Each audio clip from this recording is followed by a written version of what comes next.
Class 6 Sanskrit. Good morning student.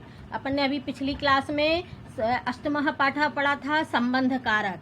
तो इसमें अपन ने क्या पढ़ा था? संबंध कारक में षष्ठी विभक्ति होती है, षष्ठी का के की रा रे री आता है, षष्ठी विभक्ति का प्रयोग किया जाता है। तो इसका भी ने पूरा पाठ नहीं पढ़ा था, आधा पाठ पढ़ा था यहाँ तक कि बगुले का रंग सफ़ेद होता है, हंस का रंग भी सफ़ेद होता है, और क्षीर नीर विवेक में हंस निपुण होता है, दूध और पानी को अलग करने में निपुण होता है। इसके बाद नेक्स्ट पैराग्राफ अब हम पढ़ने जा रहे हैं। नेक्स्ट पैराग्राफ यहाँ पर देखो, अभी अपन ने यहाँ बगुले का रंग सफ़ेद पढ़ा था और हंस का रंग सफ़ेद पढ़ा था। अभी यहाँ नेक्स्ट पैराग्राफ में क्या आ गया? यहाँ पर कौआ और कोयल के बारे में दिया हुआ है। तो काकस्य वर्णः कृष्णः भवति। काकस्य यानी कौआ, वर्णः यानी रंग, कृष्णः यानी काला, भवति यानी होता है, कौए का रंग काला होता है। फिर पिकस्य, पिकस्य यानी कोयल, पिकस्य अपि वर्णः कृष्णः भवति। पिकस्य यानी कोयल, कोयल का रंग भी काला होता है, कृष्णः यानी काला।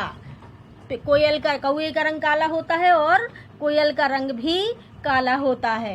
काकस्य स्वरः कर्कशः भवति। कौए की आवाज़ कैसी होती है? काकस्य यानी कौआ, स्वरः यानी आवाज़, कर्कशः यानी कैसी होती है? खर खर की आवाज़ होती है, तेज आवाज़ होती है। कौए की आवाज़ कैसी होती? कर्कश होती है, जो सुनने में अपन को अच्छी नहीं लगती। काँव काँव काँव काँव बोलता है कौआ, है ना।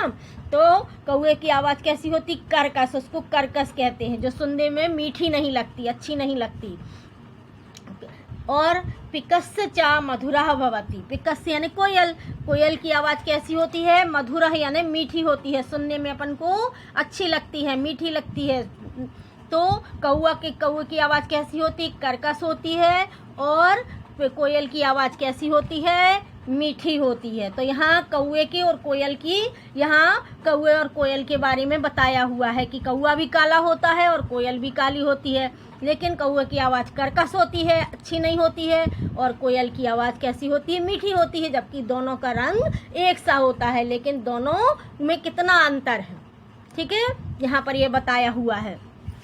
आगे देखो, एषः श्री कृष्णः अधः तिष्ठति। यहाँ श्री कृष्ण और सुदामा उनके मित्र के बारे में बताया हुआ है कि श्री कृष्ण बैठे हुए हैं और सुदामा ऊपर बैठे हुए हैं, उनके बारे में बताया हुआ है। एषः श्री कृष्णः अधः तिष्ठति। यहाँ पर श्री कृष्ण अधः यानी नीचे बैठे हुए हैं, अधः यानी नीचे, तिष्ठति यानी बैठे हैं। यहाँ पर श्री कृष्ण नीचे बैठे हैं। सुदामा श्री कृष्णस्य बाल सखा अस्ति।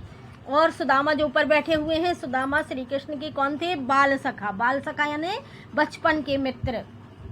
सुदामा श्री कृष्ण के बचपन के मित्र हैं। अस्ति यानी हैं। श्री कृष्णः अत्र स्वमित्रस्य चरणयोः स्वयमेव क्षालयति। श्री कृष्ण अत्र यानी यहाँ पर, स्वमित्रस्य यानी अपने मित्र के चरणों को स्वयं ही क्षालयति यानी धो रहे हैं। श्री कृष्ण अपने मित्र सुदामा के पैरों को, चरणों को धो रहे हैं। क्षालयति यानी धो रहे हैं। श्री कृष्ण कहाँ बैठे हैं? नीचे बैठे हैं, और सुदामा ऊपर बैठे हुए हैं। और श्री कृष्ण के कौन है? सुदामा बचपन के मित्र हैं। और वो क्या कर रहे हैं? श्री कृष्ण अपने मित्र के चरणों को यानी पैरों को धो रहे हैं। क्षालयति यानी धो रहे हैं। फिर ये आगे नेक्स्ट पैराग्राफ, एषः अयोध्यायाः नृपः दशरथः अस्ति। यहाँ पर अयोध्या के राजा, नृपः यानी राजा, दशरथ हैं। अयोध्या के राजा दशरथ हैं। दशरथस्य तिस्रः भार्याः आसन्। राजा दशरथ की तिस्रः यानी तीन, भार्याः यानी पत्नी, आसन यानी थी। राजा दशरथ की तीन पत्नियां थीं। तासाम चत्वारः पुत्रः आसन। तासाम यानी उनके, चत्वारः यानी चार, पुत्रः आसन, आसन मतलब थे, उनके चार पुत्र थे। यहाँ पर अयोध्या के राजा दशरथ हैं। राजा दशरथ की तीन पत्नियां थीं, उनके चार पुत्र थे, आसन यानी थे। श्री रामः भरतः लक्ष्मणः शत्रुघ्नः च। श्री राम, भरत लक्ष्मण और शत्रुघ्न। जब हिंदी में चा यानी और पहले आता है, बीच में आता है, लेकिन संस्कृत में चा बाद में आता है। श्री राम, भरत, लक्ष्मण और शत्रुघ्न।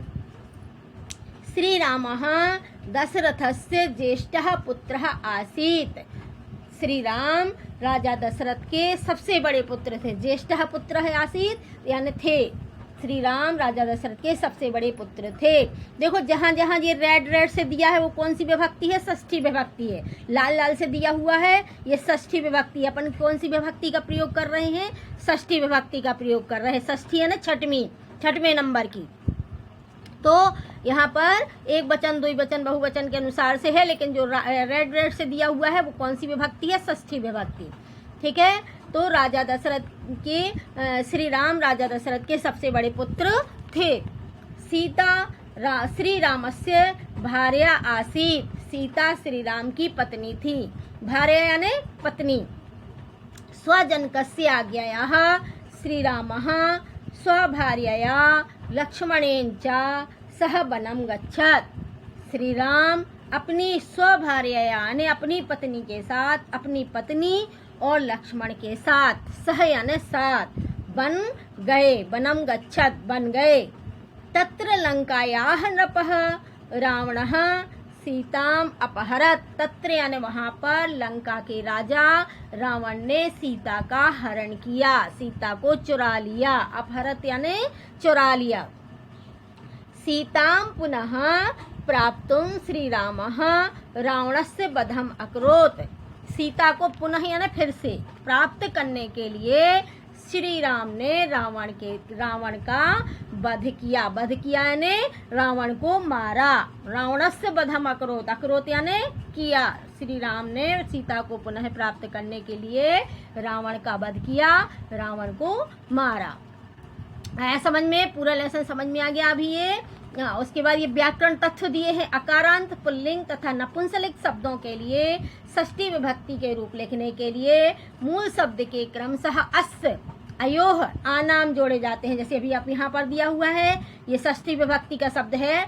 अकारांत आ आने वाले, बालकस्य, बालकयो, बाल का नाम। एक वचन में बालकस्य, द्विवचन में बालकयो और बहुवचन में बाल का नाम। इसी तरह हमने बताया था स्त्रीलिंग और पुल्लिंग में अलग अलग विभक्ति होती है। तो यहाँ पर अकारांत यानी आ से शुरू होने वाली, तो इसमें यहाँ पर लतायाह स्त्रीलिंग की कैसे बनेगी? एक वचन लतायाह, लतायोह, लतानाम। यदि पुल्लिंग होती तो अस्य अयोह अनाम आएगा, और स्त्रीलिंग होगी तो याह, योह और याम आएगा। तो यहाँ पर ये षष्ठी विभक्ति बताई हुई है, पुल्लिंग की अलग और स्त्रीलिंग की अलग। ठीक है। अब ये पार्ट पूरा हो गया। अब अगली क्लास में हम इसके प्रश्नोत्तर, क्वेश्चन आंसर आपको देंगे PDF फाइल में और समझाएंगे। तो आप कॉपी में, फेयर कॉपी में लिखना। अभी पिछले बार का पूरा आधा लेसन ये था और अभी आधा लेसन ये पूरा हो गया। अभी दोनों पेज आप पूरे अच्छे से, पूरा पाठ अच्छे से पढ़ना और ये सुनना और शब्दों को सुनना कि हम कैसे बोल रहे हैं संस्कृत में, फिर उनको उसी तरह बोलकर पढ़ने की कोशिश करना। ठीक है। समझ में आ गया? और फिर से हम बाद में आपको फिर से समझाएंगे। ठीक है। Thank you.